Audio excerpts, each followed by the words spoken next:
The woman arrived in the back of a freight wagon, sitting straight-spined as a fence post despite everything the road had done to her. She held a sleeping child against her left side and gripped the wagon's rough slat with her right hand, not in fear, but in the particular way a person grips something when they have decided, once and for all, that they will not fall again. Elias Cutter saw her from across the yard, where he was splitting wood in the punishing late afternoon heat of the Texas Panhandle. The sun was doing what it always did in September out here, trying to kill everything, indiscriminately, with a kind of blunt and endless patience. The light was the color of hammered brass, and the dust that rose from the wagon wheels hung in the air like something that had given up trying to settle. He set the axe down. There were 2 children besides the sleeping one. A boy, maybe 10, with a jaw already set too hard for his age. A girl of perhaps 7 with river clay on her boots and eyes that catalogued everything with quiet, animal precision. The woman herself was perhaps 30, with dark hair escaping its braid in the way of someone who had been traveling too many days. Her dress had been mended and mended again. Her shoes were good quality, once. Old Walt Duggan, who ran freight between Harlow Creek and Amarillo, climbed down from the box and pulled his hat off, which was as close as Walt ever got to ceremony. "Elias," he said. "This here is Clara Marsh. Margaret Stills, your neighbor up the road, she sent word you might have room." The woman looked at him. She did not ask for anything. She simply looked, and let him make up his own mind, and that was what told him everything he needed to know about what kind of person she was. He picked up his axe, set it head down against the block, and said, "Bring them inside. If this story already has you feeling something, hit that subscribe button right now and ring that bell so you never miss what comes next. Drop your city in the comments below. I want to see just how far this story travels. Now, settle in, because this one is going to stay with you." The house was not a shameful place, but it was a lonely one. That distinction mattered. The windows were clean because Elias Cutter was a man of habits, but there were no curtains on them, and the bare glass gave the rooms a stripped, unguarded look. As though the house had been holding its breath for a long time and had forgotten what it was waiting for. The kitchen table had 3 chairs and a 4th that had been pushed into the corner, its back to the room. There was a row of nails by the door where a woman's coat might once have hung, and they were empty now, and nobody had bothered to remove the nails. Clara took it all in without comment. She set the youngest, the sleeping child, a girl of about 4 whose name was Rose, on the horsehair settee in the front room and covered her with the blanket she'd carried from the wagon. The boy, who was called Amos, stood by the door with his hat in his hands, watching Cutter the way a dog watches a stranger who has not yet decided whether to be kind. The older girl, June, had already walked the perimeter of the kitchen in a slow, measuring circle, touching the edge of the cast-iron stove and the corner of the dry sink and the windowsill above it. "Water?" she asked. "Pumps out back," Cutter said. "Works, just stiff." June went out the back door without another word. Amos watched her go and then watched Cutter again. "What do you need done?" the boy asked. Cutter looked at him for a moment. "Horses need watering. Stalls need fresh straw." "You know horses?" "Some." "Then you know enough." The boy put his hat back on and went out the front. Clara watched all of this from just inside the kitchen doorway, the blank exhaustion on her face giving way, very slightly, to something more complicated. "I don't know what Margaret told you," she began. "Doesn't matter what she told me," Cutter said. He moved to the wood box and began laying a fire in the cook stove. "You're here. Children are here. We'll work the rest out tomorrow when everyone slept." She was quiet. "Then, I can cook." "I imagine you can. But you've been 3 days on a freight wagon and you're dead on your feet.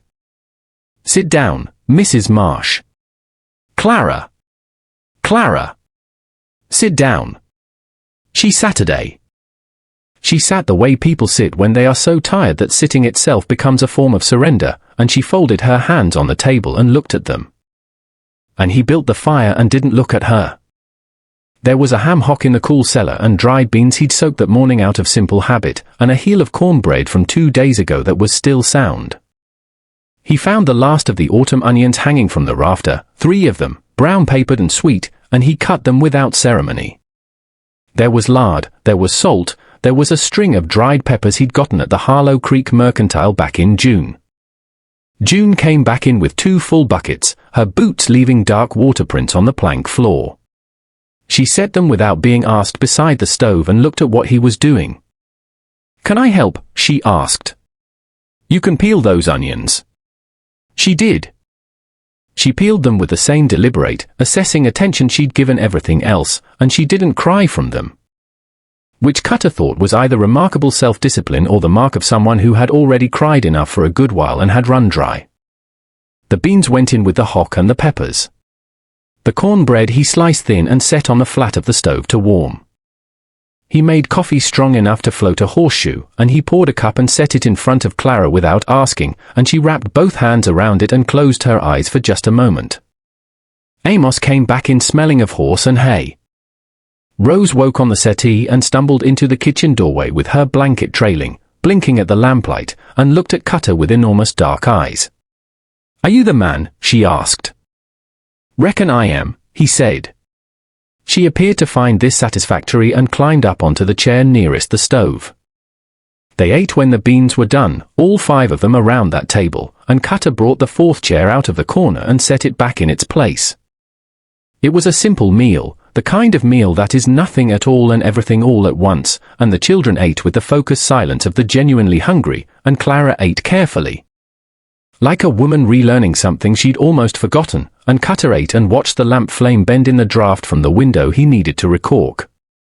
And did not say anything because there was nothing that needed saying yet. After, June washed the dishes without being told.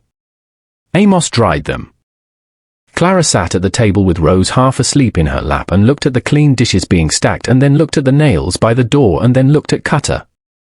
And he was already looking somewhere else, but she looked at him a moment longer. "Thank you," she said, quietly. "Get some sleep," he said.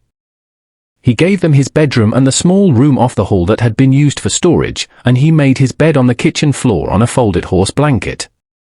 And he lay there in the dark listening to the September wind work at the eaves, and the house, which had been holding its breath, finally, cautiously, let some of it go. The first week settled into its rhythms the way water finds the cracks in stone, not forcing, just finding. Clara was up before light every morning, the way women are who have spent years calibrating themselves to the needs of others before their own waking has fully registered. She had taken the kitchen without discussion, and Cutter, who was a practical man, understood the arrangement immediately. She cooked and managed the house. He worked the land and handled what needed handling. There were no dramatic negotiations. There was simply the gradual, wordless negotiation of 2 people sharing space who have both, in their separate ways, been doing hard things alone for too long. He taught Amos the fence line. It needed walking every morning on the south pasture because the soil shifted there and posts worked loose, and it was the kind of task that required only steadiness, not great skill. And Cutter had sensed that Amos was a boy who needed steadiness above all else, needed to do a thing correctly and know he had done it correctly, needed the small, accumulating pride of useful work. The boy didn't talk much on those morning walks. Neither did Cutter. They walked and looked at the fence and fixed what needed fixing, and once in a while Amos would ask a plain question: how deep do the posts need to go? Or why do you use 2 strand and not 3? And Cutter would answer plainly, and that was the whole of their conversation, and it was, for Amos, apparently enough. June attached herself to the garden, what remained of it. The kitchen garden behind the house had gone ragged in August when the heat broke the last of Cutter's motivation to tend it. And there were still some late peppers and a tangle of bin vines and a pumpkin that had gotten enormous and ignored. June found the tools in the lean-to and began working the beds with a focused competence that made Cutter stop once and watch her from across the yard. "She always been like that?" he asked Clara, who was hanging washing on the line. "Since she was 4, Clara said. She worked in my mother's garden every summer. She used to talk to the plants." A pause. "She doesn't do that anymore." He didn't ask why. He went back to what he was doing. On the fourth day, he came in at midday and found a jar of lemon drops on the windowsill above the dry sink. He had mentioned, just once, in passing, that the dry air had been at his throat. He said nothing about the lemon drops and she said nothing about them, and that afternoon he put one in his cheek while he was mending the tack and worked it down to nothing. 40 miles south and east, in a town called Riata Bend that was more ambition than substance. A man named Darvell Marsh sat in the back of a saloon and listened to a freighter talk about Walt Duggan's last run. Darvell Marsh was not a large man, which people sometimes mistook for reassurance. He was compact in the way that certain traps are compact, all the danger in the mechanism, nothing wasted on show. He had a quality of stillness that was not patience but its ugly cousin, the ability to wait without losing anything. He had been Clara's husband for 9 years. He had been a poor one. Duggan dropped a family somewhere up near Harlow Creek, the freighter was saying, to no one in particular. Woman and 3 children. Said Margaret Stills arranged it. Darvell Marsh finished his whiskey and set the glass down precisely in its own ring on the table. Know whose place? He asked. The freighter looked at him with the cautious assessment of a man who has said more than he intended. Fellow named Cutter. Runs about 200 acres north of town. Marsh put a coin on the table and stood up. He didn't hurry. Hurrying was for men who were uncertain. He walked back to his rented room above the livery stable and sat on the edge of the bed in the dark and thought about the situation the way he thought about most things, not with anger, not yet. But with a cold, methodical attention, the way you think about a problem you are confident you can solve. He had papers that said Clara Marsh was his wife. The law in most of Texas thought of a man's wife as a man's property, and he had always found the law in most of Texas to be a reasonable and accommodating institution. He would not hurry. But he would go north. Harlow Creek was the kind of town that had just enough commerce to sustain its self-importance. There was a mercantile run by a man named Pettibone who knew everything about everybody and regarded this knowledge as his primary civic contribution. There was a church whose minister, Reverend Dokes, was a good man working very hard at being a righteous one, which are not always the same thing. There was a sheriff named Aldridge who was competent at keeping order and deeply uncomfortable with anything that required him to also keep justice. Cutter went into town on a Thursday, as he always did, to settle his account at Pettibone's and pick up what was needed. He brought Clara and the children because the children needed shoes, June's left boot had split along the welt, and Amos had simply grown out of his. Which was the kind of thing a boy does without asking permission. He tied the team outside Pettibone's and they all went in, and Pettibone looked up from his ledger with the quick, sharp attention of a man who has been waiting for exactly this. Elias, he said. Then his eyes moved across the group with the systematic deliberateness of an inventory. Mrs. Marsh, Clara said. Mrs. Marsh. Pettibone's tone was warm on the surface the way shallow water is warm, a few inches down it changed. You're settling up at the Cutter place, I understand. We're staying there, yes, Clara said. Pettibone wrote something in his ledger that almost certainly had nothing to do with ledger keeping. That's an arrangement, isn't it? The children yours? They are. And your husband? Pettibone, Cutter said, without heat or volume. I need 40 pounds of flour, 10 of salt, a tin of coffee, 2 pounds of dried apple. Whatever you've got in the way of children's shoes in sizes for about a 10-year-old boy and a 7-year-old girl, and a new window sash cord in 3/8. You want to get started on that or you want to keep asking questions? Pettibone's face rearranged itself. Of course, of course. He moved to the shelves. But the damage was social, and they both knew it. In the way of small towns, the look Pettibone had given the situation would be reproduced in half a dozen conversations by sundown. It was Reverend Dokes who stopped them on the way out, which was worse, because Dokes was not malicious, he was sincere, which gave his intrusions a quality that was harder to dismiss. Elias, he said, and then to Clara, I don't believe we've been introduced. Clara gave her name. Dokes shook her hand with genuine warmth and then with genuine discomfort said, I hope we'll see you in services Sunday. You and the little ones. A beat, and the discomfort sharpened. The community here, well, we're a close community, Mrs. Marsh. People tend to notice arrangements that are irregular. I say this only as a friend to Elias, you understand. Only as a friend. I appreciate your friendship, Reverend, Clara said, and her voice was perfectly even, which was, Cutter had come to understand, what her voice did when she was working hardest. Dokes looked at Cutter with an expression of appeal and mild apology combined. Cutter looked back at him for a long moment. Then he said, Reverend, this woman and her children needed a safe place and I had one. I don't know what arrangement you think needs regularizing, but the children have beds and food and nobody's bothering them. I'd think that was more your business than what the town thinks about it. Dokes had the grace to look briefly ashamed. Of course. Forgive me. Sunday, then. All of you. They went to the wagon.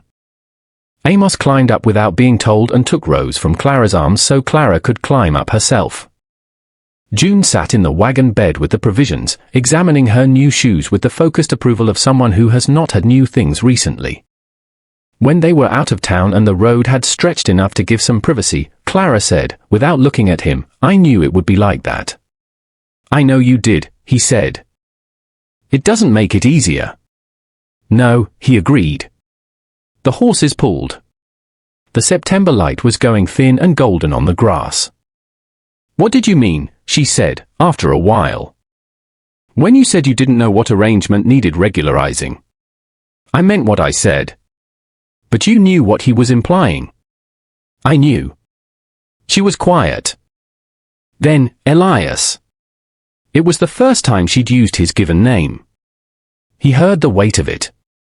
We'll deal with what needs dealing with, he said. One thing at a time. She didn't push it. But she looked at the road with the expression of a woman who is looking at one thing and thinking about another. That evening, after the children were in bed, Clara sat at the kitchen table and wrote a letter. He didn't ask who it was to. He sat across from her and repaired a broken bridle and didn't ask, but he noticed when she folded it that her hands were not entirely steady. She sealed it and addressed it and set it flat on the table. To my sister in Fort Worth, she said, though he hadn't asked. All right. In case. She didn't finish that sentence, and he didn't help her finish it. He set the bridle down.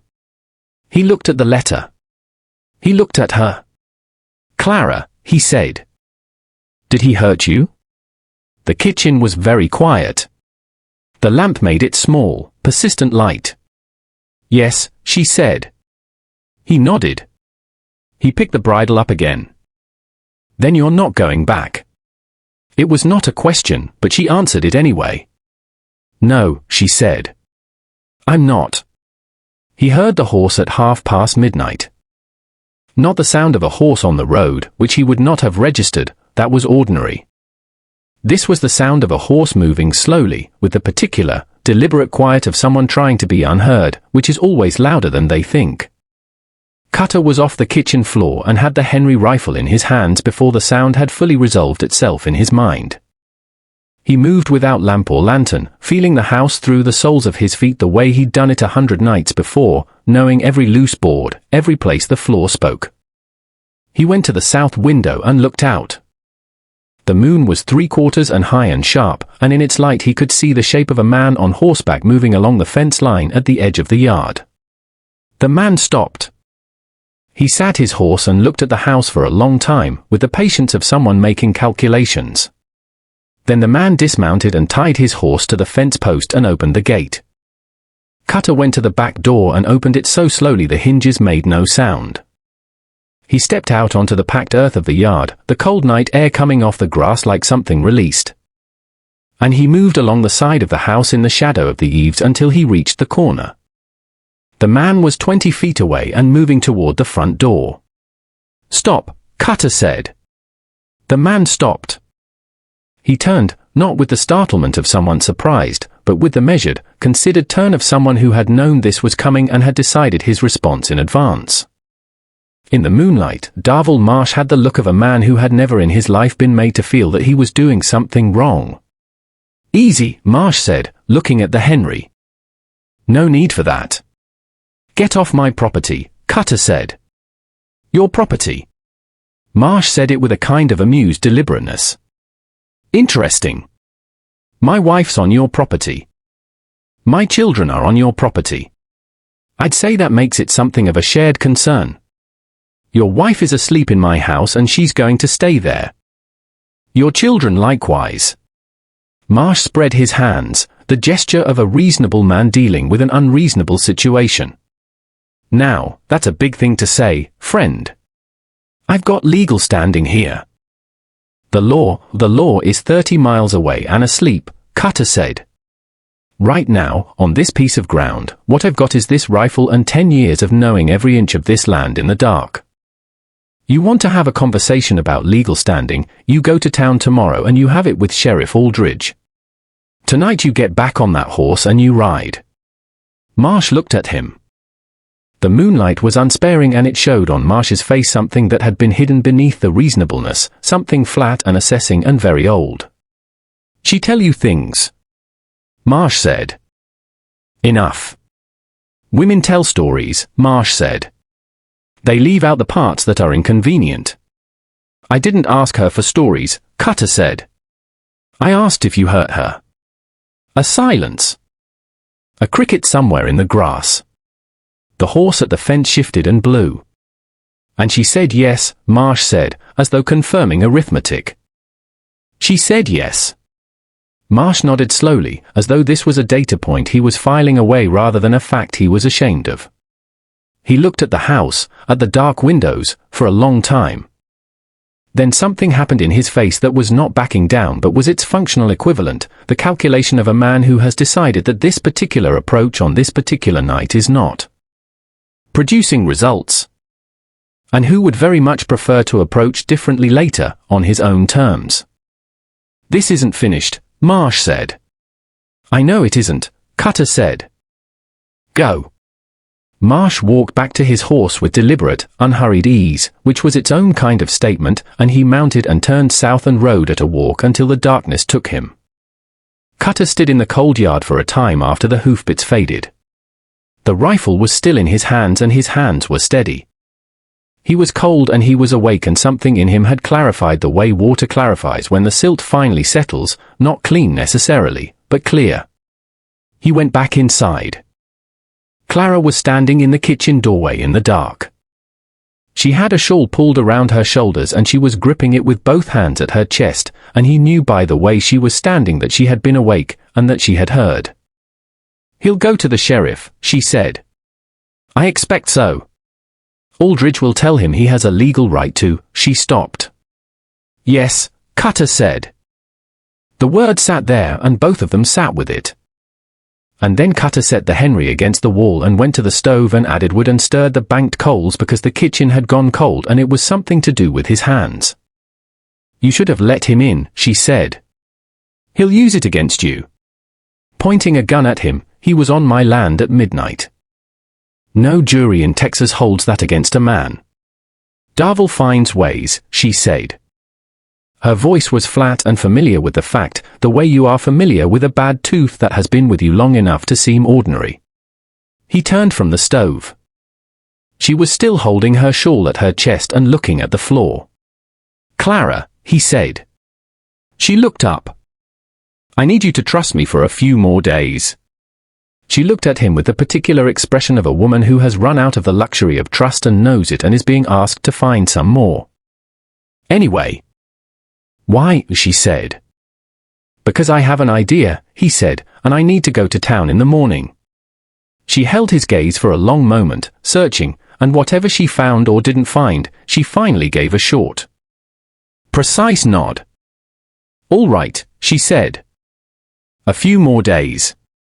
He was in Aldridge's office by 9 in the morning, before Marsh could get there if Marsh was coming from where Cutter guessed he'd spent the night, which was the boarding house in Kepler's Crossing 8 miles south. Aldridge was a man who had grown into his discomfort with complexity the way some people grow into their father's old coats. The fit was approximate, the shoulders never quite right. He listened to Cutter with the expression of a man who can feel a headache developing. "Marsh came onto your property," Aldridge said. "At midnight. And you ran him off." "I did." Aldridge tapped his desk. "Now, Elias, the man's got a legal claim to his wife and children. Under Texas law." "I know what Texas law says," Cutter said. "I want to know what it says about a man who enters another man's property at night without invitation." "Well, that's trespass, technically. But if he can argue he was trying to reach his family, and what does Texas law say about a man who beats his wife?" Cutter said. The word sat on the desk between them like an object with weight. Aldridge pulled at his collar. That's a domestic matter, Elias." "The law doesn't." "I know what the law doesn't," Cutter said. "I've come here this morning, Aldridge, to tell you professionally that that man came onto my land last night and that I want it on record. And I've come here personally to tell you that if he comes back, I will handle it accordingly, and I'd rather you know in advance so there are no misunderstandings later." It was not a threat. It was a plain statement of intent, and Aldridge received it as such and wrote it in his log and did not look up while he was writing. "There might be something else," Cutter said. Aldridge looked up. If Clara Marsh, if a woman in her position were to no longer legally be a Marsh, Darvell Marsh's claim falls apart, doesn't it? Aldridge set down his pen. He looked at Cutter for a long time with the expression of a man to whom something is becoming clear that he is not entirely sure he wants to be clear. "That would be correct," he said, slowly. "A widow, or a divorced woman, though divorce is complicated," Cutter said. "What about a remarried woman?" The silence in the office was complete enough to hear the flies on the window. "Elias," Aldridge said. "Are you saying what I think you're saying?" "I'm speaking hypothetically," Cutter said. "About how the law works." "Hypothetically," Aldridge said, "a remarried woman, legally wed, cannot be compelled to return to a former husband who has no valid legal claim on her subsequent life. Texas recognizes abandonment as grounds. And if Marsh has been absent from the household, if the wife left due to violence and has witnesses or documentation, she has a letter from her sister in Fort Worth," Cutter said. "And Margaret Stills, who arranged her transport. And I imagine you could find a doctor in Reata Bend who treated injuries if anyone cared to go looking." Aldridge was quiet for a long time. He was looking at his desk but not at anything on his desk. "Reverend Dokes does services Wednesday evenings," he said, finally. "And Sundays." "I know it," Cutter said. "He'd need notice." "A day, at least." Cutter stood up. "I appreciate your time, Aldridge." He drove home faster than he normally drove and found Clara in the kitchen garden with June. The two of them working side by side pulling the last of the bin vines. He stood at the garden's edge and Clara looked up and read something in his face and said to June, "Go see if Rose is awake," and June went without question. Clara stood up, brushing the dry soil from her hands. She waited. "There's a way," he said, "to make you legally clear of him. To make it so he's got no more claim than any stranger on the road." She was very still. Aldridge would record it properly. Dokes would perform it. Margaret Stills would witness. He stopped. He was not a man who had rehearsed this and it showed. "I know this is not how a thing like this ought to go. I know it's an arrangement before it's anything else. I'm not a man who'll dress it up and call it something prettier than it is." Clara looked at him and the morning light was on her face and it showed every year of what she'd come through and also, underneath that, something that had survived it. "What would it be?" she said. "The arrangement. You'd be safe," he said. "The children would be safe. The house is big enough and quiet enough and nobody goes in a room they're not welcome in. I've got enough land that there's work to divide and enough sense not to demand what's not offered." He looked at her directly. "And if it ever became something else, if you ever chose that, I would not be sorry for it. But I'm not asking for it and I'm not expecting it and you don't owe me anything for it. She looked at the garden. She looked at her hands, still marked with soil. My mother, she said, slowly, as though testing the words, said I should find a man who worked his own ground and didn't need to prove it to anyone. She almost smiled. She would have said you needed a wife. Maybe, he said. And then, something in him quiet and unguarded, maybe I just needed what's already here. She looked up at him then, fully, without the careful guard she'd carried since the freight wagon. And for a moment the kitchen garden and the September light and the whole careful, deliberate building of these past weeks gathered itself into something that did not yet have a name but was not small. Wednesday, she said. Wednesday, he said. Darvell Marsh arrived at Aldridge's office on Tuesday morning with the confidence of a man arriving to collect something owed to him, and Aldridge handed him, instead, a document of record filed the previous day that showed the marriage had been performed and witnessed and entered in the county register. The sound Marsh made was not the sound of grief but of something more mechanical failing. He sat across from Aldridge and looked at the document and then looked up. This can be contested, he said. It can, Aldridge said. You'd need to take it to the district court in Amarillo. Judge Hartfield. You'd want to bring documentation of your marriage, of course, and Mrs. Cutter's legal representation would present the abandonment filing and the medical records from Dr. Beaumont in Riata Bend, which I've already sent for, along with the affidavit from a Mrs. Stills regarding the circumstances of departure. He paused. You'd also want to prepare for the trespass matter, which I have on record, with 2 witnesses. There were not, in fact, 2 witnesses. But Aldridge had decided that morning to let the number stand. Marsh looked at him for a long time. You did this, he said. I logged what was brought to me, Aldridge said, and I applied the law. Marsh put the document back on the desk with the precise, controlled care of a man who is not going to give the satisfaction of seeing him unraveling. He stood up. He went to the door. He stopped. What kind of man, he said, takes on another man's wife and children? Aldridge looked at him without any particular expression. From where I sit, he said, the kind that's worth something. Marsh rode south that afternoon and was not seen in those parts again. Whether it was the district court filing that Aldridge followed through on, or the affidavit, or simply the recognition that the architecture of his claim had been dismantled with a thoroughness that exceeded what he was willing to pay for, no one knew for certain. And no one in Harlow Creek spent significant time worrying about it. Pettibone, to his credit, said nothing more than a morning, Mrs. Cutter, the first time Clara came in alone, and thereafter treated her with the elaborate courtesy he reserved for customers whose accounts were always settled. Dokes preached on the second Sunday about shelter and about the building of things that last, and looked at neither Elias nor Clara specifically, which was its own kind of acknowledgement. June talked to the garden again.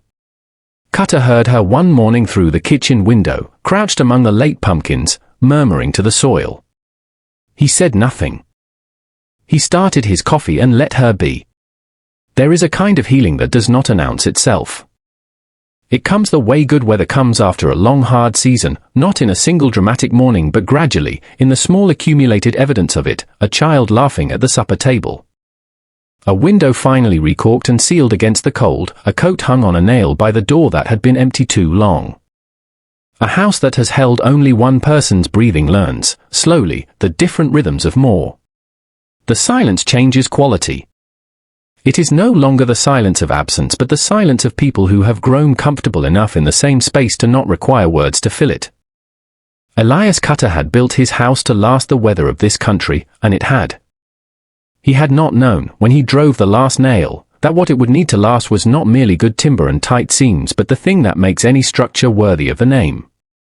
People inside it who have decided to stay. What was broken does not always heal back exactly as it was before. Sometimes it heals back different, stronger in the broken places, as the old metallurgists knew, the way iron becomes steel through the fire and the hammering. The land was still hard and the winters came and the work was never finished, the way the work on a real place never is. but there were curtains on the windows by October. And the fourth chair was always out. And that, in the end, is the whole of it.